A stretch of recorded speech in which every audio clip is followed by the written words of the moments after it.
ఇప్పుడే ఎన్గోల్డ్ బయర్స్ కి కాల్ చేయండి. మీ తాకట్టు బంగారం కష్టాలకి గుడ్ బై చెప్పండి. రమగారు, కృష్ణాష్టమి శుభాకాంక్షలు అండి. కృష్ణాష్టమి శుభాకాంక్షలు జయ. ఐ డ్రీమ్ ప్రేక్షకులందరికీ కృష్ణాష్టమి శుభాకాంక్షలు. కృష్ణాష్టమి గురించి మనం మాట్లాడుకున్నాము ఆల్రెడీ. కాకపోతే స్వామివారిని ఇలా ఒక ఉయ్యాల్లో వేసి ఎప్పుడు చేయలేదు కదా రమ్మగారు, ఫస్ట్ టైం చేస్తా ఉన్నాము. ఎప్పుడు చేయలేదు. ఉయ్యాల్లో వేసి ఆయనకి ఇష్టమైన పదార్థాలన్నీ పెట్టి చాలా భలే చూడటానికే కన్నులు పండుగగా భలే హ్యాపీగా అంటే ఆనందంగా అనిపిస్తా ఉంది. కృష్ణాష్టమి ఇలాగే చేసుకుంటాం. దీనికి చాలా పెద్ద పూజ ఏం లేదు. మన దగ్గర ఉన్న కృష్ణ ప్రతిమను చక్కగా అలంకారం చేసి పెట్టుకోవటం. షోడశోపచారాలు మీకు చేత వస్తే చేసుకోండి, చేత కాకపోతే ఏం పర్వాలేదు. ఓకే, ఇలాగే చేయాలన్న నియమం అసలు లేనే లేదు. వాకిట్లో నుంచి ఇంట్లోకి వచ్చేలాగా ఒక 4 కృష్ణ పాదాలు అలంకరించుకుని చేసి కృష్ణుని పెట్టుకుని ఉయ్యాలు ఉంటే ఉన్నట్టు, ఏదో వచ్చే సంవత్సరం కొనుక్కుందాం అనుకోండి, ఎక్కడైనా కనపడితే ఇలా బుజ్జి చెక్క ఉయ్యాలు ఒకటి తెచ్చి వెనక లోపల పెట్టుకుంటే ఆ రోజుకి మాత్రం వేసుకుంటాం అంతే. కృష్ణుడిని అందులో పెట్టి ఒక చిన్నగా ఒక షోడశోపచారాలు రాకపోతే మనకి కృష్ణుడికి సంబంధించిన బోలెడన్ని స్తోత్రాలు ఉన్నాయి. అన్నిటికంటే సులువైనది కృష్ణాష్టకం. చాలా సింపుల్. 9 శ్లోకాలు క్షణంలో వచ్చేస్తాయి. మొత్తం కలిపి 2 నిమిషాలు పడుతుంది. ఓకే, చక్కగా నేర్చుకోండి, పిల్లలకి నేర్పించండి. మీరు పెద్ద పెద్దవి విష్ణు సహస్రనామం లాంటి పెద్దవి మంచిది నేర్చుకుంటే, ఒకవేళ రాకపోయినా మనం ఎంత చిన్నదైనా కృష్ణుడిని తలుచుకోగలిగే వాక్యాలడి కొన్నిటినైనా మనం రోజువారీ చెప్పుకుంటూ ఉంటే మనకి ఆత్మసంతృప్తే కాదండి, దానివల్ల చాలా అద్భుతమైన ప్రయోజనం ఉంటుంది. కృష్ణావతారం మొత్తాన్ని చెప్పేస్తారు అందులో. ఆ కృష్ణాష్టకం 9 శ్లోకాల్లో కృష్ణావతారంలో ఆయన ఏమేం చేశాడో అవి చెప్పేస్తారు. అవి చెప్తారు. చాలు, మొత్తం భాగవతం చదువుకున్నట్టే. అంతేగా. కాబట్టి ఇది నేర్చుకోండి, సింపుల్గా ఈజీగా అయిపోతుంది. సాధారణంగా పూజ సాయంత్రం చేస్తామా రమ్మగారు? ఉదయం చేసుకుంటా సాయంత్రమే, ఎందుకంటే కృష్ణుడు అర్ధరాత్రి పుట్టాడు. అవును, అందుకని రోహిణి నక్షత్రయుక్తంగా ఉన్న అష్టమి నాటి రాత్రి చీకటి పడ్డాక, మనం 12 గంటలకు పూజ చేయలేము కదా, కొన్ని చోట్ల తమిళనాడులో అక్కడ చేస్తారు అట్లా. రాత్రి సాయంకాలం మొదలుపెట్టి వంట, రాత్రికి వంటలు ఫినిష్ చేసుకుని అన్ని కరకరలు అన్ని చేసి కృష్ణుడికి నచ్చేవి సొంటి పొడి అవి చేసి పెడతారు, కాయం పొడి పెడతారు. అవును, ఇవన్నీ కూడా నివేదనగా చేసి పెడతారు. రాత్రి చేస్తాం. మనం సాయంకాలం చక్కగా 4 కలిసి ఒక చోట కూర్చుని ఓ ఉయ్యాలలో కృష్ణుడిని పడుకోబెట్టి 4 మంచి మాటలు కృష్ణుడి గురించి మాట్లాడుకుని కృష్ణ తత్వము తెలుసుకోవాల్సింది. ఈయన మనకి ముందున్న రాముడు ఎలాంటి వాడో ఇప్పుడు తర్వాత వచ్చిన కృష్ణుడు కూడా అలాంటి వాడే. ఒక దారి తెలియని వాడిని దారిలో పెట్టినవాడు కృష్ణుడు. మనము అర్జునుడి గురించి బాగా వింటాం. అసలు బలశాలి పరాక్రమవంతుడు అంటే అర్జునుడు అంటాం. చెప్పేటప్పుడు కూడా అందానికి అర్జునుడు, బలానికి భీముడు, ఇలాంటివి చెప్పుకుంటాం. ఈ అంత పెద్ద అర్జునుడు చాలా ప్రతిభాశాలి అయిన వాడు. ఆ అర్జునుడిని చూసే భయం కౌరవులకి. భీముడి పట్ల భయం లేదు, అర్జునుడంటేనే భయం. అలాంటి అర్జునుడు భీరువుగా అయిపోయి నేను యుద్ధం చెయ్యను అంటే అతనికి యుద్ధం చెయ్యగలిగే సాహసాన్ని, ధైర్యాన్ని, మనోనిశ్చయాన్ని, దృఢచిత్తతని ఇచ్చినవాడు కృష్ణ పరమాత్మ. అంతకుముందు స్నేహితుడుగా ఉన్నవాడు, ఎన్నోసార్లు మంచి సలహాలు చెప్పి సరైన దారిలో పెట్టి బంధువుగా, స్నేహితుడుగా, హితుడుగా ఉన్నవాడు గురువుగా మారాడు ఒక్క క్షణంలో. కురుక్షేత్ర యుద్ధంలో ఒక్క చోట తను గురువుగా మారి తనతో పాటు ఉన్నవాడికి కాకుండా ప్రపంచం మొత్తానికి కూడా వేదాంత సారమంతా ఉన్న ఉపనిషత్తుల యొక్క చివరి భాగమైనటువంటి ఆ చిన్న జీవితం మీద ఒక అవగాహనని ప్రజలకి కల్పించేశాడు. అలాంటి వాడు మళ్ళీ వస్తాడో రాడో. అవును, ఉన్న మనకి తెలిసిన కృష్ణుణ్ణి రోజు తలుచుకోవాలి. నిత్యము అతన్ని గురించిన ఒక ధ్యాస ఉంటే, ఈ సమయంలో భగవంతుడు ఉండుంటే అన్న ఒక ఊహ చేశామా, ఎంత ధర్మ మార్గంలో వెళ్తామో మనం. అవునండి, సరైన దారి కనపడినప్పుడు కృష్ణుడిని తలుచుకుంటే దారి కనిపిస్తుంది.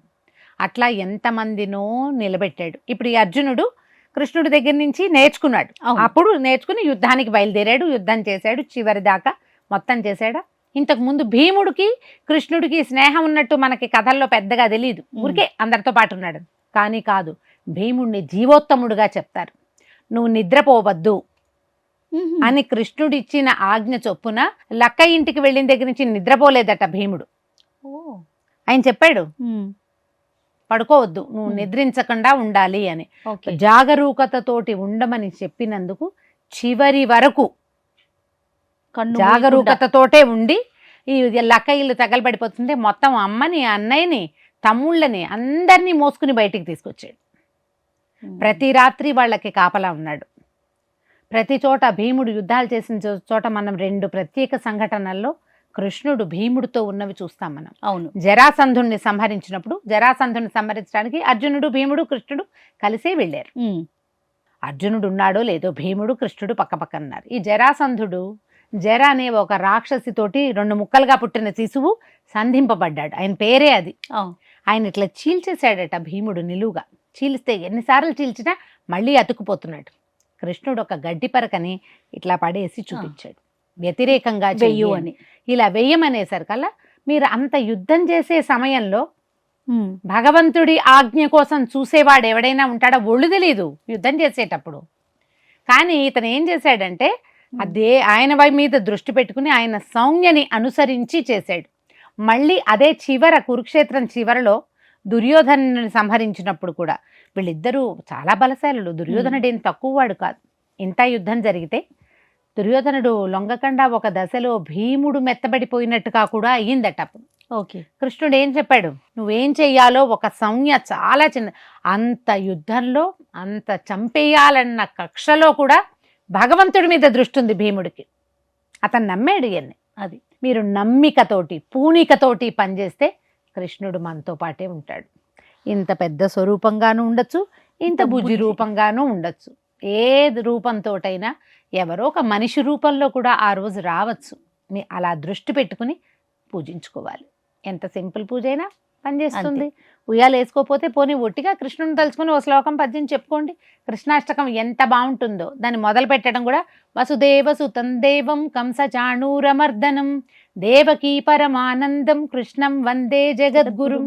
ఈ కృష్ణుడు జగద్గురు అయిన వాడు వసుదేవ సుతుడు, కంస చాణూరమర్దనుడు. అంటే ఒకేసారి చూడండి, కృష్ణుడు పుట్టిన దగ్గర నుంచి కంసుడిని చంపే వరకు ఆ 12 ఏళ్లని ఒక్క శ్లోకంలో చెప్పేశారు. కృష్ణాష్టకం చదువుకోండి, ఎంతో బాగుంటుంది. కావాలంటే దాని మీద కూడా ఒక ఆన్లైన్ క్లాస్ చేద్దాం. తప్పకుండా రమ్మగారు. ఒక 1 అవర్ సరిపోతుంది. దానికి మీరు నోటికి వచ్చేలాగా నేర్చేసుకోవచ్చు. పిల్లల్ని చేర్పించండి, పిల్లలకి చాలా మంచి స్తోత్రం. దీన్ని మించింది లేదు.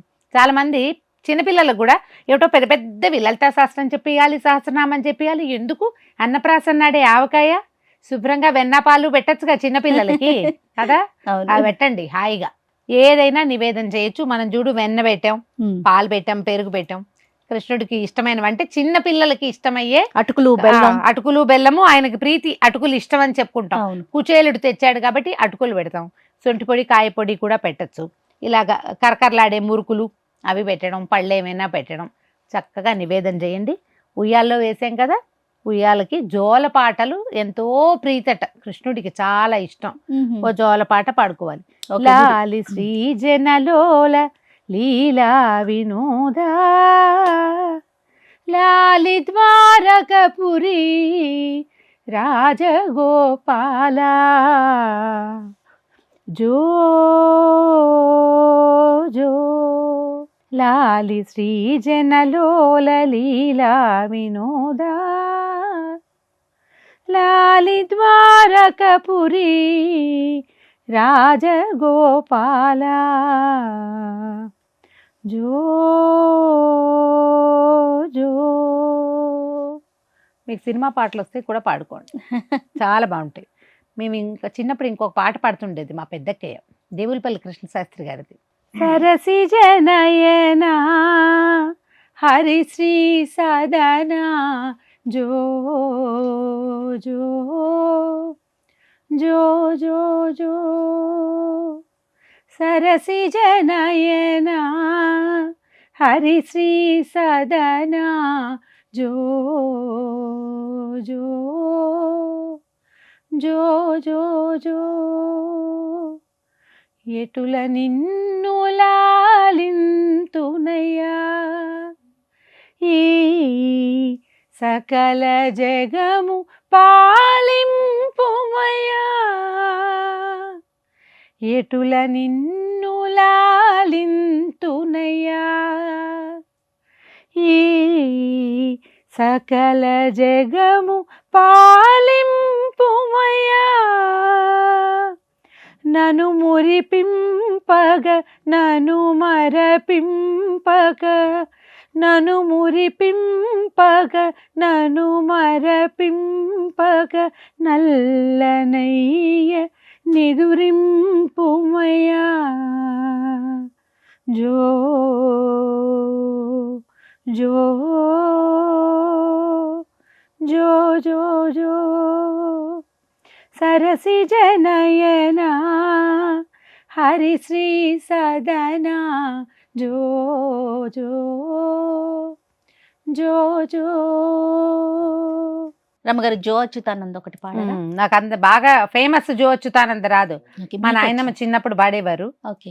ఏదో పాడుతూ ఉంటాము ఊరికే. నేను ఏ పిల్లాడు చిన్నపిల్లని ఎత్తుకున్నా వెంటనే నా కాలు ఊగిపోతుంది, జోలపాట ఏదో ఒకటి. గొంతు పోయింది, నా వాయిస్ ఏం లేదు, కానీ ఒక సంతోషం దేవుడి కోసం పాడుకుంటూ ఉంటాను అంతే. అంతే అంతే. అదే వింటున్నారు ప్రేక్షకులు ఇప్పుడు. ఆ, జో అచ్యుతానంద జో జో ముకుంద లాలి పరమానంద రామ గోవింద జో జో జో జో అచ్యుతానంద జో జో ముకుంద రావే పరమానంద రామ గోవింద జో జో. యస్కాంతాయ కళ్యాణి తీర్థనాం శ్రీ వెంకట నివాసాయ శ్రీనివాసాయ మంగళం.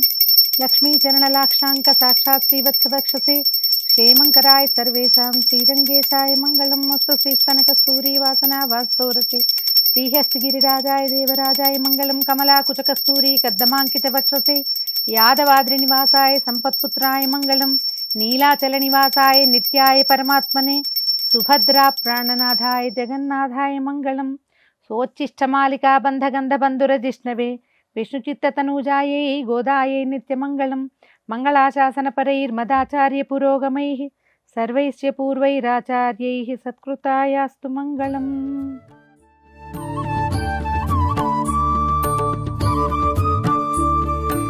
రమ్మగారు హారతి పాట ఒకటి పాడతారా?